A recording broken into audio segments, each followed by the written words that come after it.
Hey, Mark. Hey, I don't know. Has this ever happened to you? I was at a show. I was featuring at a comedy club, and the host did not show up, like at all. It was, Uh, I've seen no shows before. I don't know about the host. yeah. I'm trying to think. I bet that has happened. And were you said you were featuring? I was featuring, so So it's you so just had to cold open and do a longer set? I yep. think that has happened to me. Yeah, and have you ever been the person? Have you ever been the no No, shower? no. I think, did we talk? We might have talked about this one. I was late for a show within the last 6 months, and it was like the first time ever. Yeah. This guy kept texting me, and Mm. I'm at the gym. Yeah. I had like 10 hours to kill, and I was and I was somehow late to a show. I just was messing around Dallas, Texas, and then went to the Yeah. gym because I thought I had an hour, but I had the time wrong and it was a time zone mistake. Yeah. And the guy kept texting me. I'm like, what? Something doesn't seem right. And so I checked the time of the show, and the show had started like an hour previously. So I raced across, and Dallas is a big place, and there's traffic like crazy, and parking is difficult. And so, yeah, I had a Yeah. panic attack. I felt pretty bad about it. Yeah. Which is crazy. So what happened? So I was talking to the headliner. The headliner, he admitted to this happening to him once, that he just forgot about a show, got the wrong Okay, date. sure. Never happened to me. I was seeing how common it was, but apparently this host had like gone out of his way to like beg to be on this Of show, course. Of course. and calls the guy. He lived, 2 hours away, so there's no chance. I mean, we call him like 10 minutes before the show starts, and like, Yeah. hey, are you coming? Oh no! Like, there's not a chance in Oh, the world. geez. The cool thing Yeah. was they took the host's pay and split it between me and the headliners. Nice. Love that part. Love that. That's awesome. Yeah, yeah. Amazing. Was it a good show?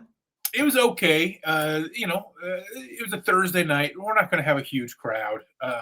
It was a good What show. was the venue?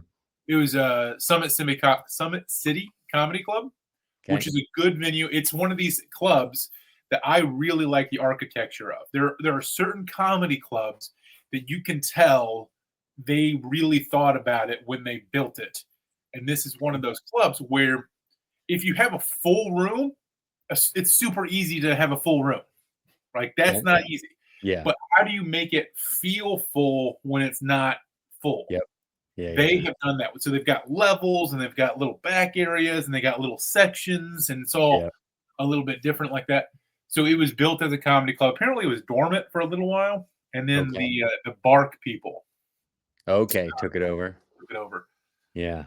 So it's in Florida. Well, speaking of scheduling errors, and we've talked about Zoltan before on this on this podcast. I'm trying to fill a Bart comedy, or I'm trying to fill a date, and it involves Bart Comedy Club. Nice. I'm doing a 18 night, 17 show run in a couple Ooh, weeks, ooh. and I have a Thursday night, the second Thursday of this run. I had a fallout. I had a show in Bend, Oregon, and it fell out. And so now I have to find a replacement. And I have a club that will let me do a spot on a showcase show. I've been at this club before. Whatever. I can do it. It's a good B plan, but I'm trying to find something that's possibly better, pays better, has some more exposure, whatever. So I the other day I had this idea. Well, why don't I just see who's at Tacoma Comedy Club on that Thursday? Maybe I know him. And it's Zoltan. And so Nice. I'm all excited because I did a show with Zoltan once at Madhouse Comedy Club in San Diego. And I know Dan Bublitz, who you might know. Yeah. He lives in Northern Colorado now, was in San Diego, definitely knows Zoltan. So I have the Vail Comedy Festival people send Zoltan an Instagram message and mention Dan Bublitz and his date, et cetera, et cetera. And like 30 seconds later, I get a YouTube follow notification from Zoltan. How do you say his last name?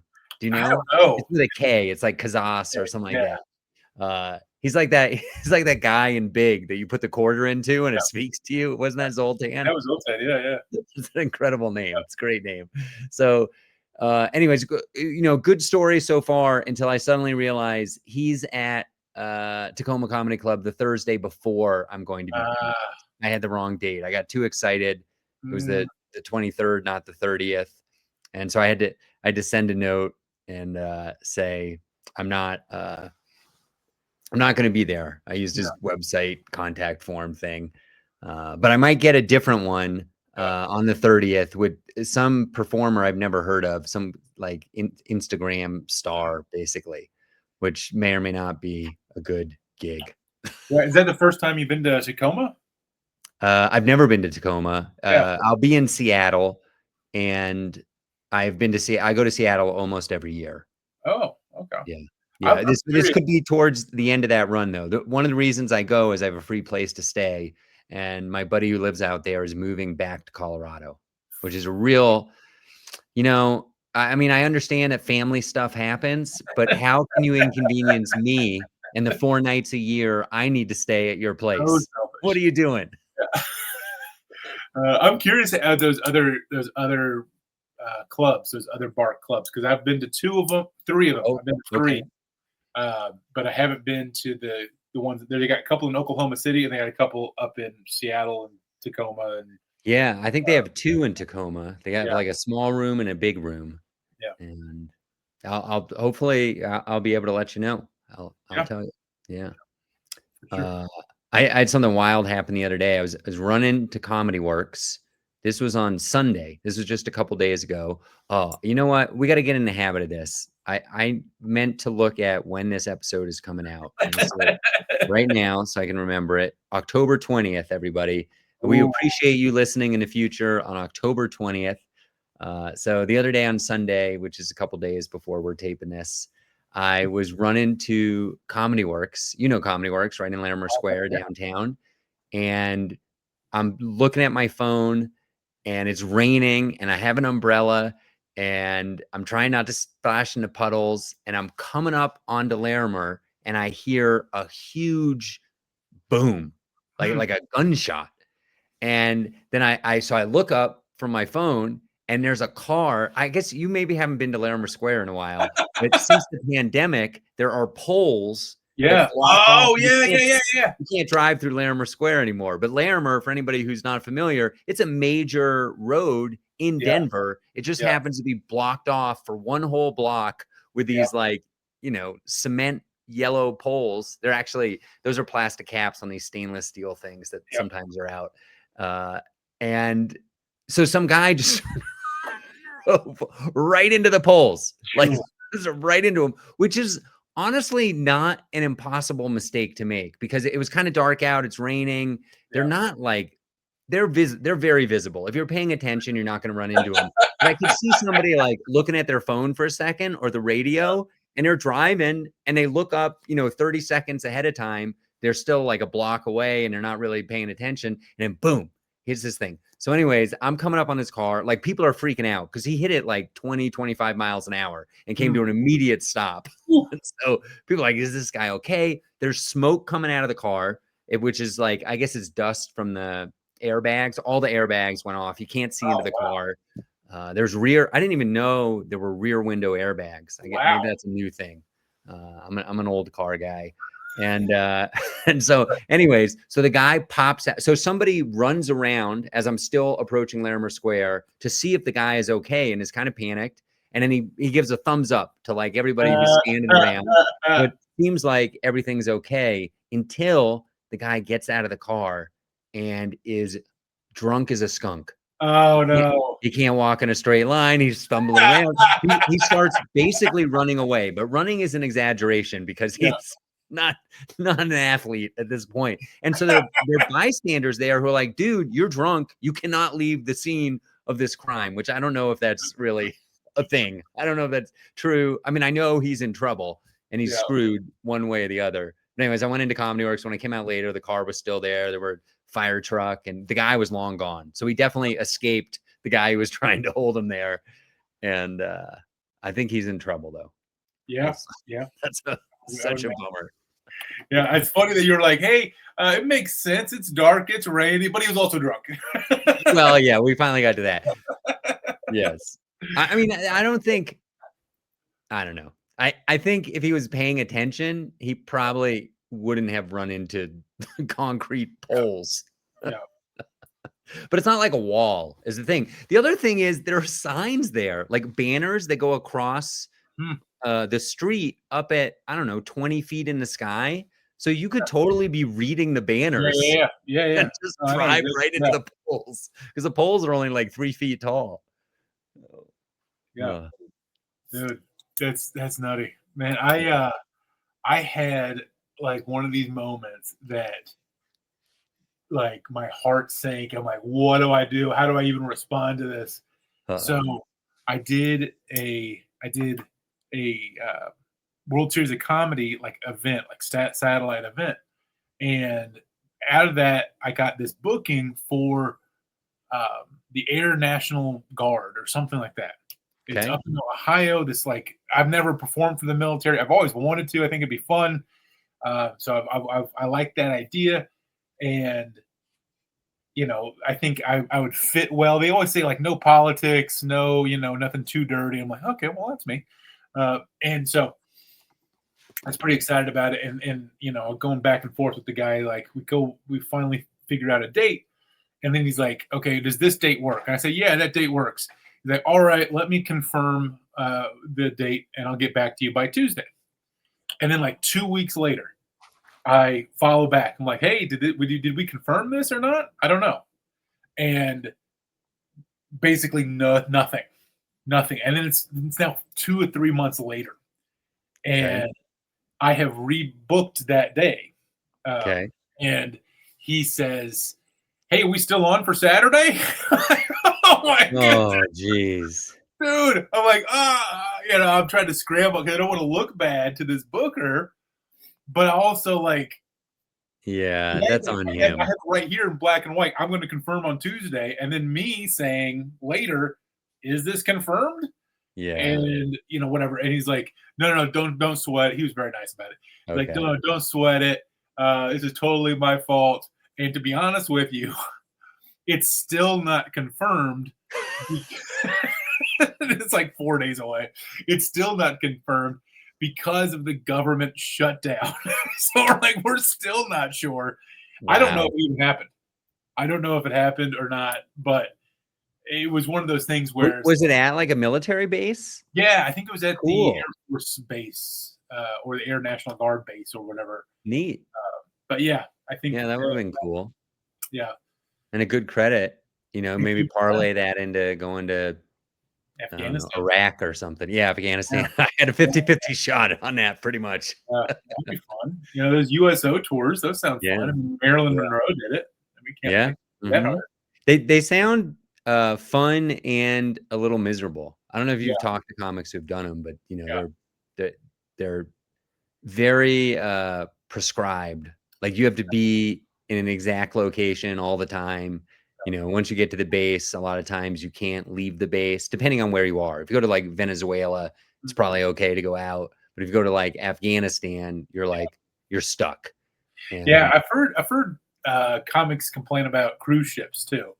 Like, you're gonna hate a cruise ship. I'm like, it sounds kind of fun to me. I know. I'm in the same boat. I would love to do a cruise ship, but people do dislike it quite a bunch. I mean, I think that the major knocks are you don't get a very good sleeping space. So if anybody's been on a cruise ship, you're used to a better status of room than apparently down in the like machine room, basically, where it's loud. You can hear the like motors. It's also it's more likely to induce nausea down there, I guess. You don't have a window, so it's kind of like being in like a medieval prison. And you usually also, I've heard some horror stories about getting a roommate. Like people have had roommates that don't even speak English, that are like old men who just, there's like a combined toilet shower thing, and they just stink up the joint, like not good roommates, and just but I would love to do it. It'd be Yeah, very fun. It's also supposed to be very boring because yeah, you perform. We people always make jokes on stage like I work an hour a day or 20 minutes a day yeah, is a typical work day for me.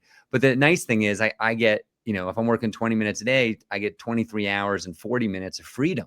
I can go wherever I want. But yeah. on a cruise ship, you can't really go wherever you want. You also don't get the fancy food always. Sometimes you get like staff, like employee food, and you're not allowed to fraternize or socialize with the regular customers. So you're like stuck in steerage. You got to stay down there. And there's often no internet. So you feel disconnected. You can't like call your family. And so as I list off the things, it does start to sound maybe Very, not the best. yeah, it sounds like prison. Is that Yes. Yeah. come Kind of out, brutal. come out and dance for 20 minutes and then go back And to then your cell. probably the knife in the whole thing is that sometimes the shows are not very fun. Like Yeah, I've heard so many stories. I know a great comedian. yeah. He's so funny. And he had this nightmare story where some parents came in, dropped their kids off like 4, 6, and 10 in the front row, and then just left. Wow. They left a 4-year-old, and the 4-year-old's like up on stage, like playing with the mic. Like it's like, what's going on? And no, it's not like a regular comedy club where there's like staff to police that stuff. Unbelievable. Wow.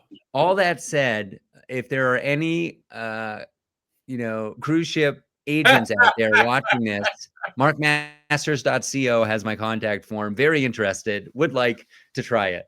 That's right. That's right. Whatever you got a spot, I'll take it. Yeah. Fantastic. Yeah. So that's fun. Yeah. I here's a kind of milestone. It's early October. Yep. And about a week ago, I sold 2 tickets to a show I'm headlining in late January 2026. Nice. Pretty solid. Pretty happy. They're planners out in Minnesota, apparently. That's So, fantastic. Yeah. if you're in, God, I should know the name of the place.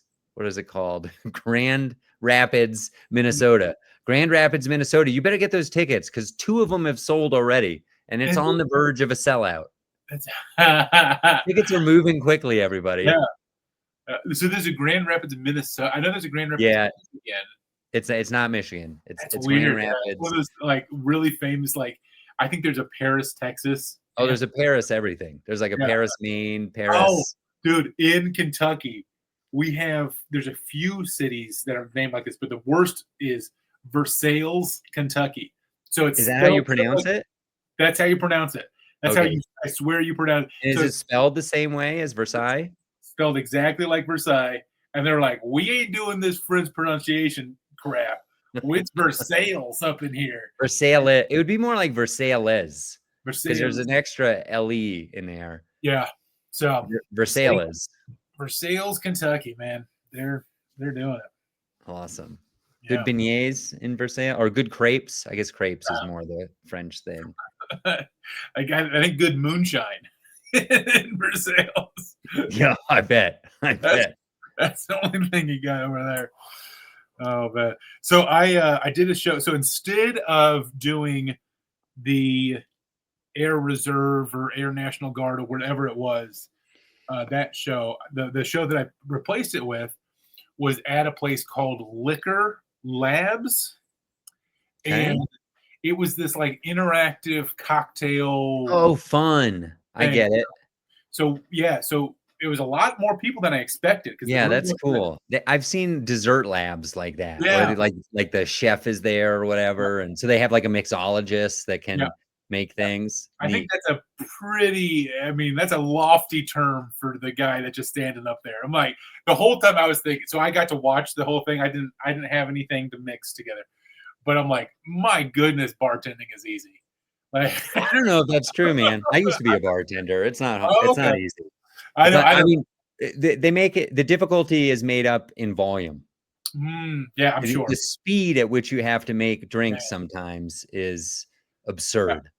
And it's But stressful. You got the little the printer with the tickets coming out to tick to yeah, tick to tick to tick. yeah, And you got to go, and then you run out of Galliano, and you got to run and get a beer, and now you need a non-alcoholic beer, and you got to blend a daiquiri, and now you got to pour everything precisely, and you got to make yeah, sure you're not over serving people, and it's yeah, it's not that easy. And you got to do the tricks, Jake. If you're a yeah. mixologist, you're throwing Mixology, bottles, you're catching bottles. it's like cocktails up in there.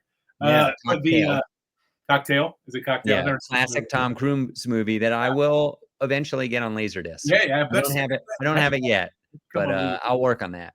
But I don't drink. I've never had a cocktail. I mean, I look down on people that do. And so I'm sitting there, and they go through one whole, cocktail. The guy's mixing it all up, whatever, and then they have, and it probably takes 15 minutes, maybe even 20 Wow. minutes, as he's explaining all of this, the Sure. origins and the what we're doing and why we're doing it and how to do it, all of that stuff. And they do the little shaker deal and all that stuff. Yeah. And so they make a cocktail. And then they have a comedian come up for 12 minutes while the Okay. people are like sipping their cocktail. Now, That's fun. it is fun. It is fun. I think they should probably give them maybe a minute and then have the comedian. Because if you're sitting there with your friends, you haven't tasted the cocktail yet. So you want to comment on it? You want to like, oh, that is good. Oh, yeah, okay. Smoky. You like yours? Yeah. You want to like just a little bit and then have the comedy. Yeah. Was there any fire involved? There was no fire involved. Okay, because sometimes they'll like heat up an orange peel to get the oils going with like a flame or lighter. I do some shows at some pretty fancy places. Shout out to Lookout Bar in Avon, Colorado, that makes these incredible drinks that have like smoke that come out of them. So they like lift up a glass globe as they present it to you, and like smoke comes out. I mean, some of these drinks are pretty cool. I mean, they're like $30, but you get your money's worth, it feels like. Yeah, I mean, smoke is involved. I mean, yeah, like a magic trick. Yeah.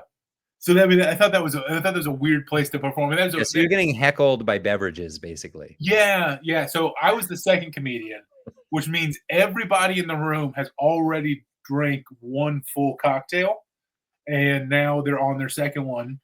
When by the time I get on, and it was a little bit weird. The first couple of minutes are like, okay, they really want to chat, and then they all kind of locked in, and it was a really good show. But it was a weird one. It was a weird one. Well, I'm sure it was a good show because the people were liquored up, right? They were liquored up, man. Yeah, you want to be later in the line, not too late in the lineup, but like maybe middle to 2/3 through. Well, there was only two of us. That was it. So okay. I got a good cocktail story for you. So we once did a show in Aspen, Colorado, and I was in Aspen, Colorado once for a concert, and there's a great venue there called the Belly Up in Aspen. Small venue, but big, huge bands go through there. I was there to see the Killers. Killers at this point are doing like huge stadiums, arenas, etc. But back then they were doing big places like Red Rocks, bigger. But they did the Belly Up, which is a couple hundred seater. You stand when you're there. It's hard to sit. But we got VIP tickets, and that means that you can sit, and you're in this special little section that's like a third of the way back, kind of like where a soundboard would be traditionally in a rock venue. Very cool. You got wristbands, and you needed the security was very tight. You needed the wristband to get in and out. The important part of that is just the wristband. So I'm there, and with the people I'm with, for whatever reason, we never took off our wristbands. We go to bed that night. We wake up the next day, and it turns out Food and Wine is in town. Now, Food and Wine is a very elite, fancy food and wine event where like Michelin rated chef, like people come from around the world, chefs and whatnot, to be at Food and Wine. And these people pay thousands of dollars to get access to these food and wine events. And we're walking around in the morning, and we see all these people with their Food and Wine wristbands on. And you can go into places where they're just serving alcohol for free to people with wristbands. Now, This is where things get interesting. Our wristband from the night before was sparkly blue. The wristbands for food and wine are more like matte blue, but close enough if you ask me. So we're like, well, let's test this out. Let's see what's going on. So we're wearing jackets, but we just a little bit of the blue bands sticking out, because if it's all of it, it's too obvious that it's different. And we go into this area where they're serving drinks. You got to get in line to each station. And when you get up to the front, they'll serve you a drink if you have your band, and it works. It's great. So we're in business. We find a schedule. They got all kind of events, and one of them is a special Patron tequila tasting event. And we're like, oh, let's go check that out. I think somebody mentioned that it was a really good one. And so we go to this kind of out of the way upstairs Mexican restaurant where there's space for like probably 50 people, but only like 25 people show up to this event. And some guy gives a PowerPoint presentation about tequila. Here's what our roasters look like. This is what tequila means. Tequila is like champagne. It has to be made in a certain region. And, this is how we harvest the tequila. This is why Patron tequila is better than other tequilas. This is what, if you want to buy 500 cases because you work in the industry, we'll fly you down and give you your own barrel of tequila. They got all this amazing stuff in this presentation. And then of course there's a tasting. So they're handing out tequila as this presentation's going on. Everything's going great. No problems with the wristband. All right. In the course of this, me and my friend meet Shelly. Okay. Shelly is her real name. So if you live in Aspen, Colorado, you probably know who I'm talking about already. Shelly is in here. I don't know if she has a wristband or not. She probably doesn't. As the story goes on, she probably doesn't. So she's sitting next to us. Before the presentation starts, we're talking, we're bantering. She's local. She's telling her first story to us is, if you go to the Elks Lodge, which this is pre-comedy for me, I didn't even know what an Elks Lodge was. Yeah. Now, because of comedy, I know what they are. She's like, you can get $3 drinks at the Elks Lodge. And we're like, oh, that sounds neat. You don't have to be a member, blah, blah, blah. She's giving us all these tricks on getting cheap drinks. And so then we go through the whole presentation. At the end of the presentation, everybody leaves pretty much. But we got a couple more sips to make. And really, we're not in a rush to get anywhere. It's like prime dinner time now. And we can't sneak into the like prime time events. We're pretty much done. This is it. And we've had enough to drink. The day is pretty much done for us. Yeah. Shelly, on the other hand, is not done. So people, the staff are bussing the extra tequila that's been left out. Like they've given you like, I don't know, 10 shots of tequila. Yeah. And sometimes they give like multiple ones at your table because there's supposed to be 4 people there, but there's only 2 people there. There's just a ton of alcohol everywhere, Jake. You can't drink it all.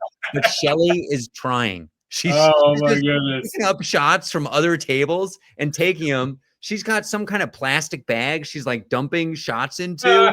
She's fighting people off. She's like, no, I'm not done here yet. I mean, she's drunk. Okay. Yeah. So we're just like, we don't want anything to do with Shelly. We kind of are like, we communicate to each other. Let's let Shelly leave, let's she kind of, somebody comes over and says, look, you got to go. And we're like, we give them a panicked look. Like we're not part of this disaster. There's this one person wrecking crew that's going on. And so they get Shelly to leave. So Shelly goes out. Now, you might remember that we're in an upstairs Mexican restaurant. The next thing that happens is we hear clunk, clunk, clunk, clunk, boom. About 10 seconds after Shelly got up and walked out. So we wait about a minute, and then we get up and go out and are expecting to find Shelly. Shelly is nowhere to be found. I don't know what happened. She bounced off the ground. Her bag of tequila protected her somehow. All right. Flash forward about 6 months. I'm skiing and I meet somebody who is a ski patroller in Aspen, Colorado, and works for emergency medical services in town, like when the ambulance needs to be called, etc. And I'm telling this story and I don't say Shelly's name. And he says, By any chance, is that lady's name Shelly? I thought that was her name. That's incredible. That was Shelly. And he says he remembers that night they found her face down somewhere in that area. And they had called in the paramedics to get her. And she was just like blacked out on the ground, all scraped up. So crazy story. And actually, now that I come to think of it, I don't know if it was your show. I think it was a different one. Nathan Lund was there. But that same venue where we did the comedy show in Aspen, Shelly showed up to the show. Unbelievable. She didn't remember me at all, but I talked to her for 2 or 3 minutes. And you recognize her and you're like, eh. I don't know if I recognized her, but I think from stage I was doing crowd work and somebody said their name was Shelly. And once she said it was Shelly and her age and general demeanor, I was pretty sure it was her. You got close enough. Unbelievable. That's fun times. Wristbands. Don't take off your wristbands is the moral of that story. They may be useful later. Dude, I got a wristband related story, comedy wristband related story. I worked at the Louisville Comedy Club downtown as like seating people. That's the sort of thing. And I only did it for a few months, and just kind of it was brand new. I worked on literally the very first day the thing opened. That's cool. Did you get paid or was it for stage time? I got paid. And I got some stage time too. So it all worked out. I'm for it. But we did a show and James Murray from Impractical Jokers. Okay. So he came by. Now I have got a whole story about this. This is ridiculous. So it was a 4:30 show on a Saturday, something like that. And on the website it said 13 years old, PG-13 or 13-year-old, something like that. Something like four. It's like it was advertised as like 4 children. Okay. And so he sold out. You know, he did for 4 p.m. on a Thursday. That's good. But he had, and a lot of times the shows had these 2 tiers. You know, you have general admission, you have premium, and usually premium meant you get to sit closer, but it sometimes also meant you get a meet and greet. And so people paid extra to do the meet and greet, and they get the wristband. Boom, wristband. Okay. Tore it, got it all together. This is the craziest part, dude. Is so there's this line around the block. There's this little girl who's in line. Apparently, she's standing in line for 20 minutes, something like that. Doesn't know what she's going to. It's all the way to the front of the line and says, "Hey," her parents say to me, "Hey, you get to tell her what this line is for." So I say, "Hey, you're about to see James Murray from the Impractical Jokers." Oh my goodness, I'm so excited. Okay.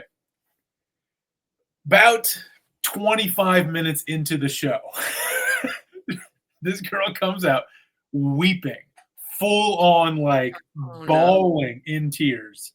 And the dad is so mad. The mom is like cradling the girl, and the dad was like, "That wasn't even close to clean. This guy is super raunchy. He's talking about all of this stuff, blah blah blah." And like it was one of those things. That's a weird move, man. I don't know why you do that, but some sort of snafu. But the funny part I thought was he's one of these guys who's got the wristbands to meet him. Only the people with the wristbands are allowed to meet him after the show. Okay. He also brought a smoke detector or smoke machine. Okay. Sets off the smoke alarms in the building. Everybody has to leave the building. So we're all standing there on the sidewalk, and he is forced to meet people that don't have wristbands. So he's standing there, and everybody's just like right next to him. So a bunch of people hilarious. Don't have the VIP get to meet. Man. Did they ever get back into the building? Yeah, but the show was over. It was like right at the very end. Yeah. It was basically the closer. The big closer. The big closer is setting off the smoke detector. Yeah. Oh man. Well, they tried. I did a show in Boulder, Colorado recently at the BOE Theater. I'll ask you. I'll repay the favor. Has this ever happened to you? Have you ever been on a show where you were the only male comedian? Ooh. This was a first for me. How All many women lineup. how many I was the comedians diversity hire. how many comics we're talking about? 5 total. Oh, no, no. I think I've done 3, and like the host and the headliner are both ladies, Sure. and I've Yeah. done the feature, but Yeah. never, 4 never. women. Wow, that's a lot. Yeah, 4 women and me. Yeah. Bringing more female energy to the stage. Yeah. It's a pretty good show. They're smart. They're smart in Boulder. I like them. Yeah. They're an educated crowd over at the Dairy Arts Center. Good Now, there good is room. I forget, there's a Denver-based comedy show that is like I forget what the name is, but it's based on that concept where it's all women and one man, Oh, really? and they have them, and they throw tomatoes, like foam tomatoes, at the man. Like if he says anything that's a little bit, it's Yeah, like misogynistic or something. might be matriarchy is the name of it. Oh, yeah, that would make Like sense. they did. Yeah. It's like the Wonder Woman Island. Yes. Yeah, yeah, the Amazons. Yeah. Yeah. Yeah. So, So that was interesting. I'm trying to think of anything unusual that happened at that show. Not really. There was a motivational speaker on the show, and you could kind of tell, okay. like, funny, but kind of like TED Talk funny. Yeah. Yeah. But Isn't good, that like pretty weird punchy. when you see it? There's some TED Talks that you're like, you watch this TED Talk and oh, that's interesting. I learned a lot, but this guy is killing. Oh yeah, yeah. In the right audience, you Yeah. can crush. Yeah. Because people aren't expecting any humor. Yeah. Yeah. I've got a pastor friend who said that recently. He was walking up to the pulpit and he tripped and he said something like, not fall all the way down, but like, hey, we all stumble. And the place explodes in laughter. And like, Yeah, he's thinking like he's a rock star. He's talking to me later. He's like, that's what you must feel like. I'm like, it's a little different. It's a little. yeah, yeah. You got to do that 4 times a minute. Let's see. I got a couple other stories. Here's one. Do you remember a kid named Jason Alexander from Colorado Springs? No, that's the name of the guy who plays George Costanza on It Seinfeld. is. It is. Yes. Yeah. Yes. Same name. Same name. Which is kind of unfortunate. He's actually rebranded recently, apparently to JJ Alexander, probably Nice. for that reason. Yeah. But unbeknownst to me, he moved to Austin 8 months ago and has been going to Kill Tony every week, trying to get on Kill Tony. Do you know what Kill Tony is? I do know what Kill Tony is. Yeah, yeah. Big, Yeah, yeah. And arguably. it's a bucket. So Yeah, yeah, a bucket show. You do 1 minute of material. yeah.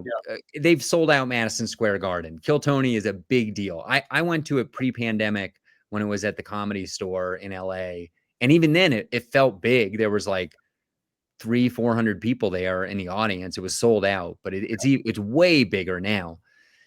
Anyway, so JJ Alexander gets pulled from the bucket after 8 months of trying every week, and gets up, kills Nice. for a minute.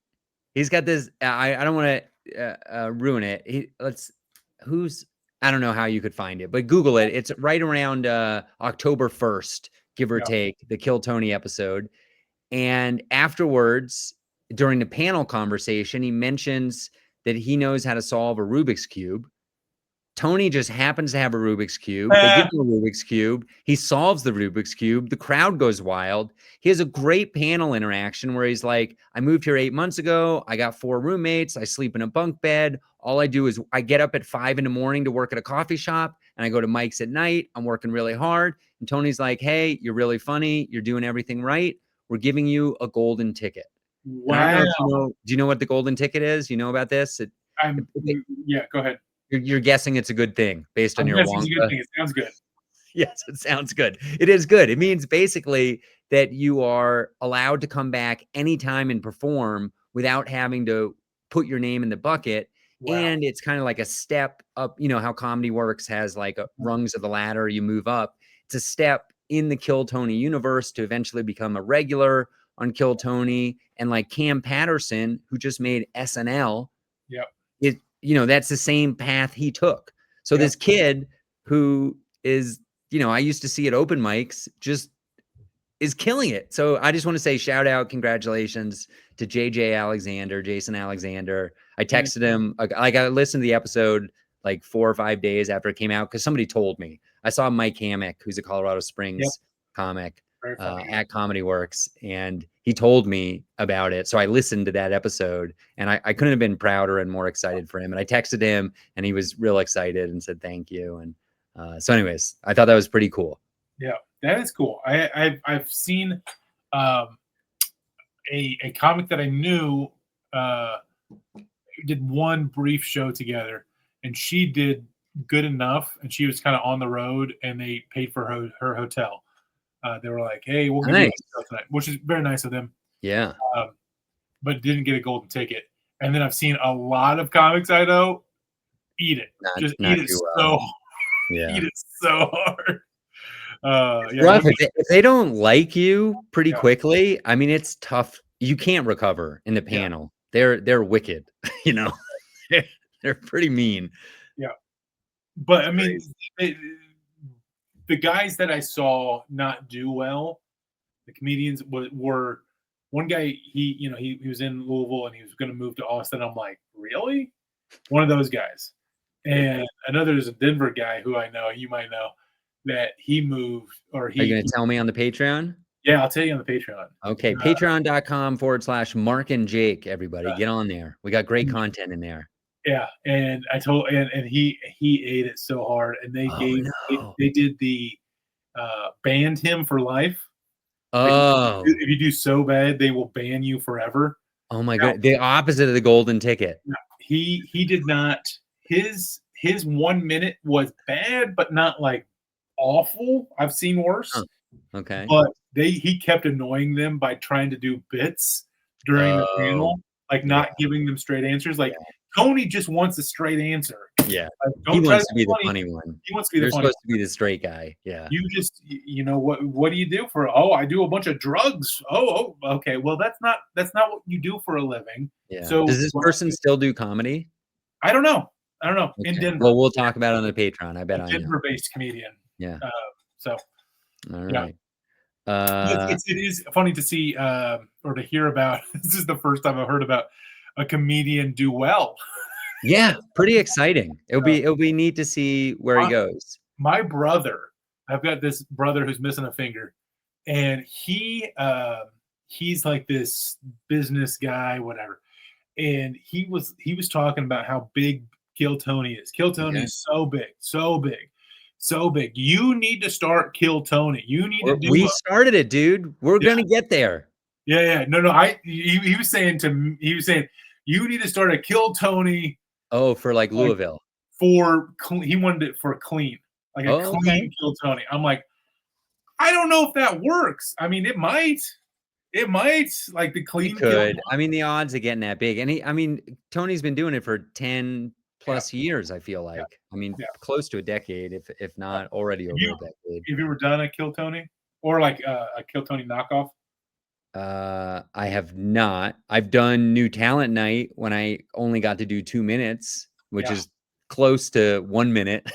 I've done that.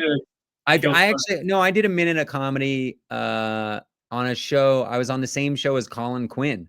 Oh, wow. Kind of neat. In Vermont, the Vermont Comedy Festival. And they had a show in the beginning of the festival. They had every single comedian, which was too many comedians for a festival. It's probably 50 comedians. Everybody did 1 minute, except Colin Quinn, who did like a real, I don't know, he did like 15 or 20 minutes. It wasn't he did a headlining show a night or two later where he did an hour. Super nice guy, by the way. I did a Kill Tony knockoff. That's the way that it was described to me by the producers. Okay. It was a Kill Tony knockoff, but you get 3 minutes instead of 1 minute. And then, and it was one of these things where, I did well in my 3 minutes, so that then the panel wasn't any fun at all. Mm. There's nothing like what are we gonna do here? Like, There's a Kill Tony knockoff in Atlanta. The people in Atlanta will know what I'm talking about. And I yeah, went to it once and watched for like 10 minutes maybe and then left. yeah, But it was a good idea, and they were you can watch it online. You can probably find it. You can probably Google yeah, for it and find it. And it was pretty dirty, and they had like drinking games as part of it. yeah. Uh, and they were, it was the same idea. There was a panel and people came up and did jokes but no, I haven't. Other than that one time I signed up for Kill Tony, but I didn't get pulled. I have not tried. So, Mark, I don't think I've ever asked you this, and I'm Okay. sure people have asked you this. Okay. This Who feels are like your a question I'm not going to answer. But who? continue. No, I think you will. What is your Uh, social security number? what?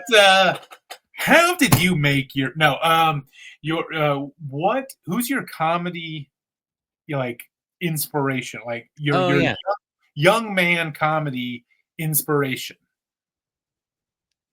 Okay, Like that was a twist right that was a there. twist. That was a little bit of a twist. But Like when I was younger, what was who I did mean, you when I was a avoid? kid, Yeah. to date myself a little bit, I wore some cassette tapes out. Cassette Yes. tapes, everybody. You'll I'm have to for it. Google it. Ask ChatGPT what a cassette Yeah. tape is. So I also my first comedy album was a cassette tape. Yeah. I'm significantly younger than you. Okay. No, but I was also poor. So that's Okay. the cassette tape. Sure. But anyway, what was your Uh, cassette tape? so I had Monty Python tapes Yeah. which isn't traditional stand-up, but man, I would memorize the songs they would sing. They were so funny. And Eddie Murphy, Delirious. Oh, So yeah, dirty, but yeah. why so cold in here, Eddie? I mean, I haven't said those words. I mean, I used to say that stuff out loud to myself and just crack up laughing. So funny. I listened to it over and over and over again. So young, yeah, that would be my answer. Eddie Murphy Yeah, and Monty Python. yeah, yeah, yeah. I have the cassette tape that I wore out was Jeff Foxworthy. Oh, that's a good one. That's better. I feel like that's better. That actually says a lot. Yeah. I'm not surprised because you have very good structure and Yes. joke writing. Yes, he is, And and that's the thing. I think when people think of Jeff Foxworthy, they think you might be a redneck, and that's it. yeah, But he does that for 5 minutes at the end, and for 55 minutes, he's doing regular jokes and really interesting stuff. And then when I was a kid, the Blue Collar Comedy Tour came out, yeah. and that blew me away. Absolutely, like it came out. There was a tour, but also that it was a movie. You could go and Mhm. watch the tour in the movie format. It was a whole thing, and so those guys, um, which are some of my absolute favorites, right? Those I like Larry the Cable Guy. I like Ron White. I like Bill Engvall. I had basically all of that, so I was a big fan. But Ron White, I mean, would you say Ron White is the best of the four? Uh, I am not educated enough to No. make a distinction. There is a trend whenever I I talk mean, about. he's probably the wealthiest, although Jeff I Foxworthy think Jeff might Foxworthy be. is the wealthiest. I think Yeah. Jeff Foxworthy, I heard, sold more comedy albums than anybody else ever. Okay. He I put believe out a Ron lot. White is the only one I've ever seen live, Yeah, he and put out a only lot. for a short set. And he was very funny. He's Very funny. really good. He put out a lot of comedy, but it was like it was that time. No one's going to sell more comedy albums than Jeff Foxworthy because there was a time when people bought Yeah. comedy albums. Yeah. They bought Exactly. the CDs and then they Yeah. went. But we talked about this earlier. My first 2 minute set at Comedy Works, I was very excited about it. I told some people about it. Some of my friends bought tickets. My wife was a little lollygagging buying tickets. And then they announced Ron White is going to do a special drop in. Oh, that might have been the one that I saw Ron White Yeah. in. So New Talent Night, Ron White. I'm doing my 2 minutes. Derek Stroop is the host. He introduces me, and so I still have that tape. Very exciting. The whole 9 yards. So That's cool. I recently went. Did your wife get a ticket? She did not get a ticket. She did not see me at Comedy Works. Sold out. Sold out. But I went to a used CD and bookstore, and I Yeah. got a Ron White CD, Cool. which is very exciting about that. And And then I did you sign it? what? Or was that back then? Did you have him sign This it? is back then. No, this I didn't have this back. I didn't have this as a kid. Oh, okay. This is No, no, I mean 2003. for the Comedy Works, when Ron White was announced, did you have Ron White sign? No, I was too nervous to talk to him. Like Okay. it was my first time at Comedy Works. Yeah. You know, like you don't have, Yeah. and you I mean, always even now, that's probably the right move. You don't yeah, want to bother. you don't want to bother him, but you feel like kind of a goober at Yeah. I feel like kind of a goober at Comedy Works when there's too many people there. They're like, "Hey, who's on the show tonight?" Oh, these 15 people. Right. Well, then we're all none of us are special then, right? Right. But if we're on a show and there's only 3 of us, then okay, it's a little different. It's a little different. Yeah. But So I went to Comedy Works the other night yeah, and saw. Well, okay. So this is a Saturday night, and I want to go see comedy. And so at Comedy Works downtown is Ricky Valez. He's a Comedy Cellar guy, New York City. Started in, I think we talked about him in the previous episode with Alon Altman. He was an example that Alon gave as somebody who came ah, up out of yeah, New York. He yeah, has an HBO special, very popular, super funny guy. Also, Dan Soder was in town from yeah. Aurora, Colorado, originally. And Oh, Dan Soder was at the Paramount Theater. Do you know the capacity of the Paramount? it's got to be like 2,000, something like that. I'd say between 1 and 2. Could be like 1,100, something like that. Could Okay. be as many as 2,000. Anyway, so Dan Soder is at the Paramount, and he sold it out. And I'm like, how do I get into the Paramount to see Dan Soder? I've never seen Dan Soder perform. I'd like to see Dan Soder. I can't think of anything. I do know an opener for Dan Soder. And so I text them, and I don't ask for a ticket, but in the course of conversation by text message, it comes up that I'm going to go to comedy tonight. I might go see Ricky Velez downtown, or I might go see Dan Soder at the Paramount, but it's sold out and I don't have a ticket. Yeah. To which they respond, love them to death. Let me ask Dan if I can get you a ticket. And I'm like, Yeah. holy crap, that's amazing. That's kind of what I was fishing for in the first place, but I wasn't going to ask for it. Yeah. Very quickly, they get back and they say, well, Dan grew up in Colorado, so all his tickets went to his family. Sorry, any other state could get you a ticket. Yeah. Yeah. No luck in Colorado. So I end up going to see Ricky Velez, which was great. I go see Ricky Velez downtown. It's sold well, but it's not sold out. So I'm in the fishbowl area. Do you remember what that was? It's stage right. They have Yes. like Yes. over kind of by the soundboard Yeah. booth, by the sound booth. So I'm sitting over there. Matt Kobos is there Yeah. with who I assume his girlfriend or wife, whatever, is sitting next to him. And I thought that was kind of cool because Matt's not a guy that I would expect to see go to a comedy show and watch other people. But Yeah. Matt's from Aurora, maybe he knows Dan, I don't know. And I'm laughing. Or sorry, this isn't a Soder story. This is a Ricky Velez story. Yeah. So he's there to see Ricky Velez. I don't know why, but he's there, and I'm laughing. He's laughing, and then halfway through Ricky's set. So this is the late show. It's now 10:20 or so p.m. The Dan Soder show was a 7 p.m. show. Mm. Guess who comes and sits right next to me? What? Yeah. But his opener, Brendan Sagalow, who people will know for sure, and Dan Soder. Right, Yeah. right in the fishbowl area.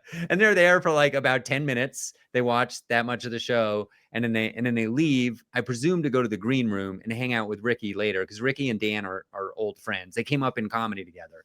So pretty neat, kind of cool. So I didn't get to see Dan Soder, but on stage, but I get to like sit next to him and enjoy some comedy with him. Kind of cool. That is cool.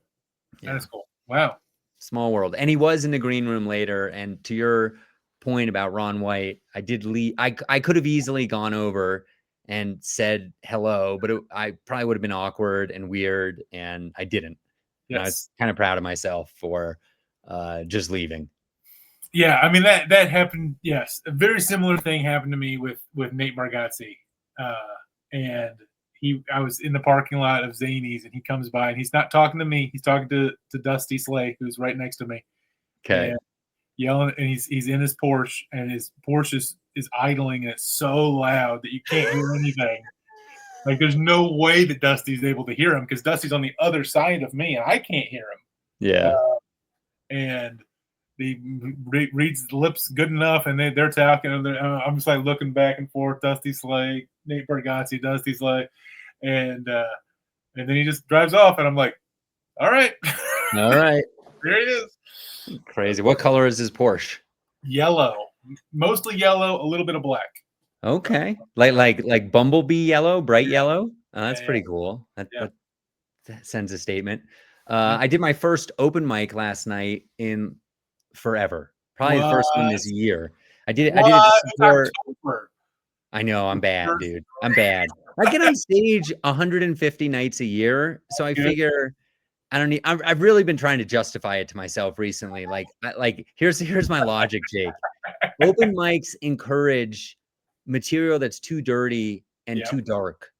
And so I don't want to be in that environment where I have to, placate an audience that's looking for shock humor. That's what I've been telling myself. You don't go to open mics because it's going to poison your. It's going to make me worse. Yeah. But anyway, so I went to. I think I mentioned on a previous episode that an 8.5-year mic in Denver, the Irish Rover, showcased the Mondays, lost its venue, went to a new venue. And so I went to support Oren. It was the third time that they've done the showcase of the Mondays. It is on Twitch. He's streaming the mic. So if anybody wants to watch open mic comedy on a Monday night, this is coming out on a Monday on October 20th. You can watch tonight, twitch.tv/showcase of the Mondays. You can comment. Oren told a joke on stage that somebody wrote in last night.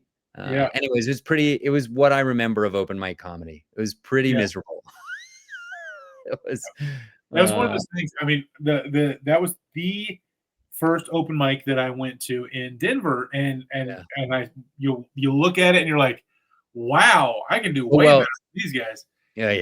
That you get that. I mean, whether you can or you can't, that's what you think whenever you see open mic for the first time. Yeah, but I mean, at the Irish Rover, they used to get a pretty decent audience some nights, especially if you got up early. This new one, he's still working on building an audience. And to his credit, to my credit, whatever, I got up, I think I went fourth, which was incredible. I stayed for an hour. I got up about 25 minutes in, and I stayed. I stayed probably for an hour and 5 minutes, hour and 10 minutes. And I figured like I put in my effort. That's right. And I left. And so, yeah. All right. You got one last story? Yeah. So the every year we do in Louisville, we do there's a local paper that votes for stuff. Best place to see comedy, best, they go all sorts of different stuff. Best, there's a drag queen, there's a, best whatever, best sushi bar, best restaurant in this neighborhood. Restaurant it's like the Westward. Yeah. Denver. Exactly. Okay. And so this year I was the best local comedian. So pretty excited about that. Get out of here. Do you have it? Can you show it to us? So I don't have, you're going to, this is weird. Let's see. Is it online only? No, I have a physical thing. There is one up there. So this is the 4th year in a row that I've been the best local comedian. So there is. You figure out how to hack the system, or is it like an online voting thing? No, it is online voting, but no. There's one right there. Okay. You got like a little paper certificate. 4 years. So they changed the voting structure this year. Mm-hmm. So in years past, you just write in the vote. Everything was write in. This year they nominated 10. And then they told us 1, 2, 3, 4, 5. And so, wow! Congratulations! That's awesome. Yeah, it's great. Yeah, I'm very excited. I'm not certain if I won because I do know that that the woman, so they what they do at the end of it is they do a big party with that celebrates the winners, right? And that party is Thursday. Okay. As you hear this, and the woman who runs the party had my email address, so she might have voted a couple of times for me, so she didn't have to, run over anyway. Because Okay. I was on. There's this. They sent out this email like, "Hey, come join us for this big fancy party with comedian Jake Hovis and a few other things." Okay. So I was in there at I don't know.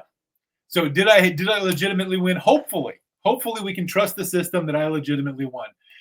If it was a tie, she might have given it to me because, oh well, he came last year and I already know the guy and he's nice enough, Wow. So All right. Well, I'm sure you won legitimately. That's great. All right. We got to wrap this up, everybody. I'm Mark Masters. You can reach me at markmasters.co. This is episode 11 coming out October 20th.